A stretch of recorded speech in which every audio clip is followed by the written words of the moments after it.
आमगाव येथील शासकीय औद्योगिक प्रशिक्षण संस्था ITIला स्वातंत्र्य सैनिक तान्याबापू बहेकार यांचे नाव देण्यात यावे अशी मागणी भारतीय राष्ट्रीय काँग्रेसच्या वतीने करण्यात आली आहे।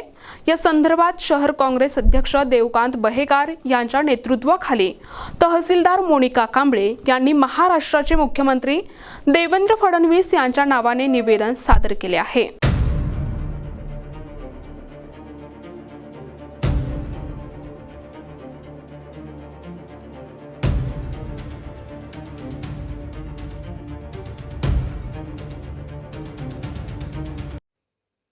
निवेदनात नमूद करण्यात आले की आमगावचे माजी जमीनदार आणि स्वातंत्र्य सैनिक तान्याबापू बहेकार यांना 1818 साली ब्रिटिशांविरुद्धच्या स्वातंत्र्य लढ्यात सक्रिय सहभाग घेतला होता। तसेच किडंगीपार परिसरात काँग्रेस राजवटीत जमीनदारांनी दिलेल्या जमिनीवरच सदर शासकीय औद्योगिक प्रशिक्षण संस्थेची उभारणी करण्यात आली आहे। त्यामुळे ITIला स्वातंत्र्य सैनिक तान्याबापू बहेकार यांचे नाव देऊन त्यांचा गौरव करण्यात यावा अशी मागणी काँग्रेसकडून करण्यात आली आहे। या निवेदनाची प्रत महाराष्ट्राचे कौशल्य विकास मंत्री मंगलप्रसाद लोढा तसेच गोंदिया जिल्ह्याचे पालकमंत्री यांनाही पाठविण्यात आली आहे। निवेदन देताना काँग्रेस पदाधिकारी आणि कार्यकर्ते मोठ्या संख्येने उपस्थित होते।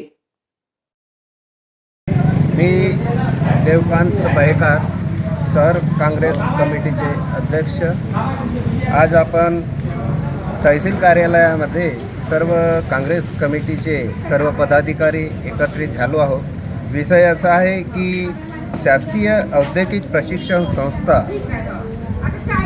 आपला किडंगीपार इथे जी इमारतीचे बांधकाम काँग्रेस सरकारच्या कार्यकाळामध्ये त्या इमारतीचे बांधकाम झाले होते, त्या औद्योगिक प्रशिक्षण संस्थेचे नाव सन 1818 या स्वातंत्र्य लढ्याचे जनक तान्याबापू बहेकार हे भूतपूर्व जमीनदार होते।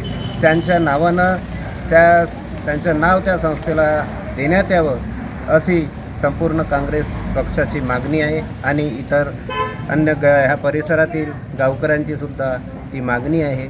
ही मागणी घेऊन आम्ही आज माननीय तहसीलदार मॅडम यांना आम्ही आज निवेदन देतो। प्रतिनिधी राधाकिसन सुटे, NTV न्यूज मराठी, गोंदिया।